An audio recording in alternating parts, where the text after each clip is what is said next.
दिवाली पर अमीर गरीब की रंगोली।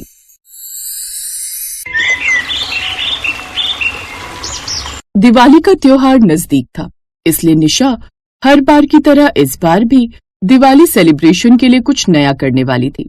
निशा, तू एक काम क्यों नहीं करती? इस बार अपने घर में रंगोली प्रतियोगिता का आयोजन कर, फिर तू उसमें इनाम रखना। जो भी रंगोली जीतेगा उसे बड़ा उपहार दिया जाएगा। ऐसा कुछ कर ले। हाँ, आइडिया तो अच्छा है, पर मुझे तो रंगोली बनानी आती नहीं है, फिर क्या ही फायदा होगा। इतनी सी बात। अरे निशा, ये प्रतियोगिता तुम्हारी हवेली में आयोजित होगी। इतनी सारी लड़कियां प्रतियोगिता में हिस्सा लेंगी। तुम्हें जिसकी भी रंगोली सबसे अच्छी लगे, बस तुम उस लड़की की रंगोली को अपना नाम दे देना और उस लड़की को बदले में ढेर सारे इनाम दे देना। निशा और उसकी सहेलियां भी बात कर ही रही थी कि तभी निशा के मम्मी पापा आ जाते हैं। निशा, इस बार दिवाली पर मेरे खास दोस्त दीवान साहब का बेटा रणविजय हमारे घर आ रहा है, और एक बहुत ही जरूरी बात मैंने दीवान साहब से तुम्हारे और रणविजय के रिश्ते के बारे में चलाई है। दिवाली पर कुछ दिन के लिए रणविजय हमारे साथ हवेली में ही रुकेगा। मैं चाहता हूँ तुम और रणविजय एक दूसरे को समझो, ताकि हम इस रिश्ते की बात को आगे बढ़ा सकें। पापा, आप टेंशन मत लो, आपकी बेटी सब संभाल लेगी। अच्छा पापा, मैं कह रही थी कि दिवाली से एक दिन पहले मैं हवेली में रंगोली प्रतियोगिता का आयोजन कर रही हूँ। गांव की बहुत सी लड़कियों को इस प्रतियोगिता में भाग लेने के लिए बुलाया जाएगा, और सबसे बड़ी बात, आपकी बेटी खुद रंगोली प्रतियोगिता में भाग लेगी। पर निशा बिटिया, तुम्हें तो रंगोली बनानी आती नहीं, तुम कैसे बनाओगी? माँ, वो सब मैं देख लूंगी। अच्छा, मैं कह रही थी पापा कि जो भी रंगोली प्रतियोगिता को जीतेगा उसे मैं सोच रही थी अच्छा इनाम दिया जाए। प्रथम आने वाले को 50,000 रुपए, दूसरे स्थान पर आने वाले को 25,000 और तीसरे स्थान पर आने वाले को मैंने 15,000 का इनाम रखा है। ठीक है ना पापा? हाँ हाँ बिटिया, दिवाली का त्योहार है, तुम्हें जो सही लगे वही करो। बस एक बात याद रखना, कभी भी तुम्हारी वजह से किसी के दिल को कोई ठेस न पहुंचे, किसी का दिल न दुखे। दिवाली खुशियां बांटने का त्योहार है। अच्छा, एक बात और, दिवाली पर रंगोली प्रतियोगिता की तैयारी करते हुए तुम्हें रणविजय का भी पूरा ख्याल रखना है। उसे एक पल के लिए भी ये नहीं लगना चाहिए कि तुम उस पर ध्यान नहीं दे रही हो, इसीलिए इस बात का भी तुम ध्यान रखना। ठीक है पापा, मैं ध्यान रखूंगी। और फिर निशा रंगोली प्रतियोगिता की तैयारी में लग गई। निशा ने गांव के बड़े और अमीर सेठों की लड़कियों को इस प्रतियोगिता में भाग लेने के लिए निमंत्रण दिया। तुम्हें रंगोली प्रतियोगिता में आना है। मैं अपनी हवेली में दिवाली पर रंगोली प्रतियोगिता का आयोजन कर रही हूँ। तुम आओ और अपनी प्रतिभा दिखाओ और बड़ा इनाम पाओ। अरे वाह, फिर तो इस दिवाली पर बहुत मजा आने वाला है। मैं जरूर आऊंगी। और तुम बताओ, तुम इस प्रतियोगिता में भाग ले रही हो? हाँ, भाग ले रही हूँ, पर मुझे रंगोली बनानी आती नहीं है। देखती हूँ क्या करती हूँ। मैं तो सोच रही थी कोई ऐसी लड़की मिल जाए जो मेरे लिए रंगोली बना दे। बदले में मैं उस लड़की को ढेर सारे पैसे दे दूंगी। बस सबके सामने मैं रंगोली पर अपना नाम लिख दूंगी कि मैंने वो रंगोली बनाई है। इस काम के लिए तो तुम्हें थोड़ी धोखेबाजी करनी होगी। बहाने से किसी गरीब लड़की की रंगोली को अपना बनाना होगा। अब कोई गरीब लड़की तुम्हारे आगे बोल नहीं पाएगी, इसलिए तुम इस प्रतियोगिता में किसी ऐसी गरीब लड़की को बुलाओ जो बहुत अच्छी रंगोली बनानी जानती हो, और वो जब रंगोली बना लेगी तो उसे कुछ पैसे पकड़ाकर रंगोली से हटा देना और खुद रंगोली की जगह पर बैठ जाना। बस सबके सामने तुम्हारी इज्जत हो जाएगी। हाँ, तुमने बहुत अच्छा आइडिया दिया। सुना ना, वैसे पापा भी कह रहे थे कि दीवान साहब के बेटे रणविजय के साथ मेरी शादी की बात चल रही है। अगर रणविजय को पता चला कि मैं रंगोली नहीं बना पाई तो वो क्या सोचेंगे? मैं तो चाहती हूँ कि उन्हें यही लगे कि मैं बहुत अच्छी रंगोली बनाती हूँ। मैं आज ही एक ऐसी लड़की ढूंढती हूँ जो अच्छी रंगोली बनाती हो। और फिर निशा एक गरीब लड़की की तलाश करने लगी। उसने गांव के घर घर जाकर उस लड़की को ढूंढा जो अच्छी रंगोली बनाती हो। मुझे तो रंगोली बनानी नहीं आती है निशा दीदी, पर हाँ, सीमा बहुत अच्छी रंगोली बनाती है। पिछले कई सालों से मेरे चाचा की बेटी सीमा बहुत अच्छी रंगोली बनाती आ रही है। अगर आपको तो मैं उसके घर आपको ले चलती हूँ। ठीक है, तो फिर मुझे ले चलो सीमा के घर। निशा सीमा को अपनी चिकनी चुपड़ी मीठी मीठी बातों में फंसा लेती है और उससे झूठ बोलती है। सीमा, मैं चाहती हूँ गांव के हर घर की लड़की को अपनी कला प्रदर्शित करने का मौका मिले, इसलिए मैं हवेली में दिवाली पर रंगोली प्रतियोगिता का आयोजन कर रही हूँ। मुझे पता चला है कि तुम बहुत अच्छी रंगोली बनाती हो, इसलिए मैं तुम्हें खुद निमंत्रण देने के लिए आई हूँ। निशा जी, मुझे रंगोली बनाना बहुत पसंद है, मैं जरूर आऊंगी। मेरे लिए तो ये बहुत सौभाग्य की बात है कि इतनी बड़ी हवेली में मुझे रंगोली बनाने का मौका मिल रहा है। मैं प्रतियोगिता में भाग जरूर लूंगी। फंस गई बेचारी। ये तो बहुत अच्छी बात है सीमा, मैं जानती हूँ कि तुम जरूर कुछ अद्भुत बनाओगी। निशा सीमा से कुछ देर और मीठी मीठी बातें करती है और उसे बताती है कि ये प्रतियोगिता उसके लिए कितनी जरूरी है, और फिर वहां से चली जाती है। सीमा हवेली में रंगोली बनाने के उत्साह में डूब जाती है। रंगोली प्रतियोगिता से एक दिन पहले निशा की हवेली में रौनक बढ़ जाती है। रणविजय दीवान साहब का बेटा भी आ चुका था। वो एक सभ्य, समझदार और सादगी पसंद नवयुवक था। रणविजय, आओ बैठो। ये मेरी बेटी निशा है। निशा, ये रणविजय है।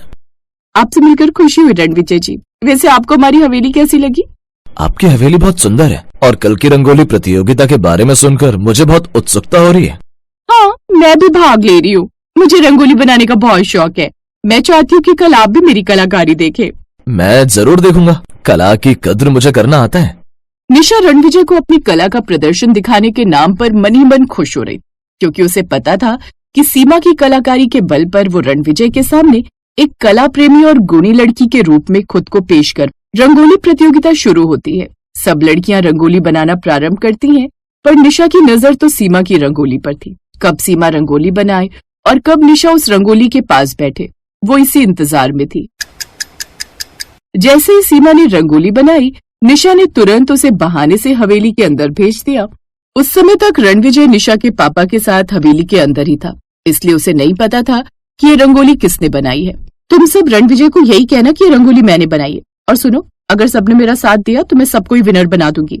सबको ढेर सारी दिवाली का इनाम भी मिलेगा। टेंशन मत लो निशा, हम तुम्हारे साथ हैं। निशा जी, मुझे तो अंदर किसी ने नहीं बुलाया था। वैसे मैंने रंगोली पूरी बना ली है। तुमने कौन सी रंगोली बनाई है? तुमने तो अभी रंगोली शुरू भी नहीं की। ये देखो, ये रंगोली तो मैंने बनाई है। ये आप क्या कह रहे हो? मैं तो बहुत देर से अपनी रंगोली बना रही थी। आप ऐसा क्यों कर रहे हो? ज्यादा फालतू मत बोलो। इस रंगोली के बदले मैं तुम्हें ढेर सारे पैसे देने वाली हूँ। तुम जैसे गरीब की रंगोली इतनी बढ़िया भी नहीं है जितने ज्यादा मैं इसके दाम तुम्हें दूंगी। नहीं, मैं अपनी कला को बेचूंगी नहीं। वो अलग बात है कि मैं इस प्रतियोगिता की जीती हुई इनाम राशि हक से रखती, पर ऐसे में बेईमानी के पैसे नहीं रखूंगी। इतनी देर में रणविजय भी निशा के मम्मी पापा के साथ हवेली से बाहर आ जाता है। उसे सारी बात पता चलती है। मेरे पास एक रास्ता है, ये सच जानने का कि इस रंगोली को वास्तव में किसने बनाया है। जब मैं बोल रही हूँ कि ये रंगोली मैंने बनाई है, तो आप उस पर विश्वास क्यों नहीं कर रहे? आप इस गरीब पर विश्वास कर रहे हो। निशा, इसमें गरीब अमीर कुछ नहीं है। मैं बस सच का साथ दे रहा हूँ। रणविजय भैया, मेरे पास एक सबूत है ये साबित करने का कि ये रंगोली मैंने बनाई है। रंगोली बनाते समय शुरू में मैंने एक ऐसी गलती कर दी थी जिसे मैं अंत में पूरा करना चाहती थी। निशा जी, क्या आप बता सकती हो इस रंगोली में क्या अधूरा है? हाँ, गलती तो मुझे भी दिखाई दे रही है निशा। क्या तुम देख पा रही हो कि तुमने जो रंगोली बनाई है उसमें क्या चीज अधूरी है? मैंने कोई गलती नहीं की। मैंने अपनी रंगोली बहुत अच्छे से बनाई है। इस रंगोली में कुछ अधूरा नहीं है। निशा जी, आप गलत कह रहे हो। इस रंगोली में एक कमी है। रंगोली में जो मोर पंखी है उसकी डंडी गायब है, जो मैं बाद में बनाने वाली थी। और फिर निशा का झूठ सबके सामने आ गया।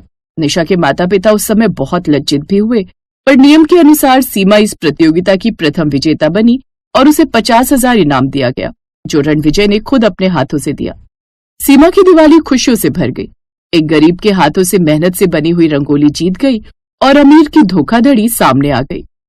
निशा की हरकतों की वजह से रणविजय ने उससे शादी करने से इनकार कर दिया। निशा के पास सिवाय पछतावा करने के कुछ नहीं बचा था।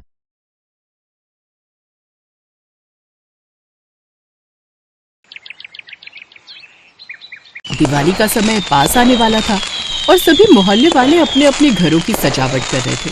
संगीता गली में झाड़ू लगा रही थी, तभी उसकी पड़ोसन अनीता उससे बोलती है, अरे ध्यान से संगीता भाभी, धीरे झाड़ू लगाइए ना, सारी मिट्टी मेरे ही दरवाजे पर आ रही है। अच्छा, मैं तो घर के बाहर झाड़ू लगा रही हूँ और तुझे इतनी दिक्कत है तो खुद ही साफ कर ले। तभी उसका पति अनुज बोलता है, अरे भाभी, वो मिट्टी आकर दरवाजे पर बैठ जाती है ना, इसीलिए वो बोल रही है। तुम मर्द लोग तो बस बहाने बनाना जानते हो। एक तो वैसी दिवाली की इतनी साफ सफाई करके मेरी कमर दुख रही है। लो आओ, खुद ही आकर सफाई कर लो। इसी तरह उनके बीच लड़ाई का टॉपिक शुरू हो जाता है। तो वहीं दूसरी तरफ रंजना का घर था। वो अपने दरवाजे के सामने झालर टांग रही होती है, जबकि मदन साइकिल पर आ रहा होता है। वो झालर मदन के मुंह पर लगती है। ओफो, जरा देखकर, तुम्हारी झालर से मैं भी गिर जाता तो मुझे चोट लग जाती। अच्छे से जानती हूँ आपको। आप हमसे चिढ़ते हैं क्योंकि हमारे घर की सजावट आपके घर की सजावट से ज्यादा सुंदर दिख रही है ना।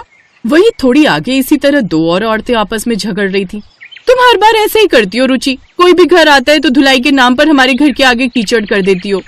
लो भाई, अगर सफाई नहीं करूं तो कहोगी कि गंदगी है, और सफाई करूं तो कहती हो कि कीचड़ कर दिया। पता नहीं तुम्हें क्या प्रॉब्लम है मुझसे।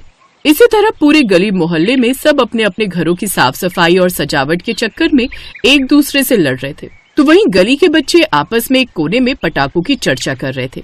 मेरे पापा तो इस बार मेरे लिए रॉकेट लाएंगे। अरे रॉकेट क्या, मेरे पास तो 500 रुपए वाले बम है। इस बार तो हम अच्छे से धमाके करेंगे। मैं तो खूब सारे अनार और बम पटाखे जलाऊंगी। तो वहीं कुछ बच्चों ने तो अभी से ही पटाखे जलाना शुरू कर दिया था, जिससे अड़ोसी पड़ोसी परेशान हो रहे थे। ओफो अनुज भैया, ये बताओ आपको परेशानी क्या है? आप बात बात पर क्यों मुझे ही ताने सुनाते रहते हो? पहले तो मेरे को ही ताने सुनाते हो और अब मेरे बच्चों के भी पीछे पड़ गए। देखो तो क्या किया बच्चों ने, यहाँ पर पटाखे जलाकर गंदगी कर दी है, जिससे हमारे घरों के सामने कितने पटाखों का कूड़ा हो गया और कुछ तो घर के अंदर भी चला गया। उफ, मेरा ही बच्चा कमीना है जो मेरी बिल्कुल नहीं सुनता। चलो बंदर। इस तरह लड़ते झगड़ते दिवाली का दिन भी आ जाता है और इस दिन मोहल्ले में गुस्से की जगह मिठास की बोली सुनाई देती है। ये लो अनीता भाभी, आपके लिए मैं ये खास रसगुल्ले लेकर आई हूँ, आपको पसंद है ना? अरे संगीता, इतनी सारी मिठाई! मुझे तो लगा था सुबह के झगड़े की वजह से तुम गुस्सा हो, लेकिन तुम्हारे चेहरे से और मुंह से तो इस वक्त मिठास ही निकल रही है। अरे भाभी, आपको तो पता है आस पड़ोस में तो ये सब चलता ही रहता है, लेकिन तीज त्योहार पर तो प्यार और प्रेम से ही रहना चाहिए। उधर रंजना भी मदन के लिए मिठाई लेकर जाती है। लो भाई जी, आप और भाभी मिलकर खाइएगा, आपके लिए आपकी पसंद की बर्फी लाई हूँ। शुक्रिया भाभी। वैसे वो सुबह वाले झगड़े को मन पर मत लेना, वो तो बस ऐसे ही। अरे नहीं नहीं, ये सब तो चलता ही रहता है, लेकिन आप भी तो सबसे पहले मेरे लिए मिठाई लेकर आते हैं, सब लड़ाई झगड़े भूलकर। और वैसे भी आज तो त्योहार का दिन है, इसलिए आज तो मैं बिल्कुल नहीं झगड़ना चाहती हूँ। वैसे भी आप मेरे सबसे फेवरेट पड़ोसी हो। इसी तरह रेनू भी महेश को मिठाई देने जाती है। ऐसे रुचि और सुनीता भी एक दूसरे के घर मिठाई देती हैं। त्योहार से पहले जहाँ सभी लोग आपस में लड़ रहे थे, वो सभी त्योहार पर एक दूसरे के साथ खूब प्यार से पेश आते हैं। फिर त्योहार खत्म होते ही अगले दिन फिर से उनमें सफाई को लेकर लड़ाई झगड़ा खत्म हो जाता है। लो संगीता भाभी, त्योहार खत्म हुआ नहीं कि फिर से तुमने कूड़ा मेरे घर के सामने करना शुरू कर दिया। रोज की तरह तुम्हारे ये ड्रामे फिर से शुरू हो गए। देख, मैं जानबूझकर तेरे उधर नहीं कर रही हूँ, ये तेरे उधर का कूड़ा है, तू खुद साफ कर ले। वैसे भी रात भर तेरे बच्चों ने खूब हुड़दंग मचाए है। हाँ हाँ, जैसे तुम्हारे बच्चे तो घर के अंदर घुसे हुए थे ना, वो भी उनके साथ बाहर ही थे। इसी तरह ये खट्टी मीठी नोक-झोंक फिर उस नटखट मोहल्ले में शुरू हो जाती है। Thanks for watching.